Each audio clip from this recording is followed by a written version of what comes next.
സംസ്ഥാന വിവരാവകാശ കമ്മീഷന്റെ ഉത്തരവിന് പുല്ലുവില. ആസൂത്രണ ബോർഡ് പരീക്ഷാക്രമക്കേടിലെ ഉത്തരക്കടലാസുകളും മാർക്ക് ലിസ്റ്റുകളും ഉദ്യോഗാർത്ഥികൾക്ക് നൽകാനാകില്ല എന്നാണ് PSC പറയുന്നത്. കമ്മീഷന്റെ ഉത്തരവിനെതിരെ ഹൈക്കോടതിയിൽ അപ്പീൽ പോകാനും PSC നീക്കം തുടങ്ങി. ഇതിനിടെ SIT സംഘത്തിന് കൂടുതൽ വിവരങ്ങൾ കൈമാറുന്നതിന് പ്രത്യേക സെൽ രൂപീകരിച്ചു.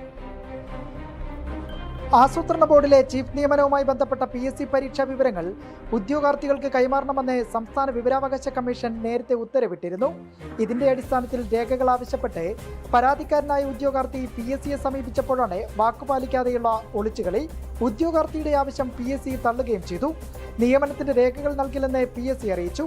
റാങ്ക് ലിസ്റ്റിൽ ഉൾപ്പെട്ട എല്ലാ ഉദ്യോഗാർത്ഥികളുടെയും എഴുത്തു പരീക്ഷയുടെയും അഭിമുഖത്തിന്റെയും മാർക്കുകൾ നൽകണമെന്നായിരുന്നു സംസ്ഥാന വിവരാവകാശ കമ്മീഷൻ ഉത്തരവിട്ടത്.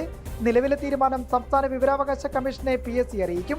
അതേസമയം വിവരാവകാശ കമ്മീഷന്റെ ഉത്തരവിനെതിരെ ഹൈക്കോടതിയിൽ അപ്പീൽ നൽകാനാണ് PSCയുടെ നിലവിലെ നീക്കം.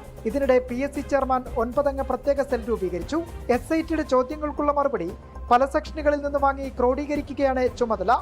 ജനം, തിരുവനന്തപുരം.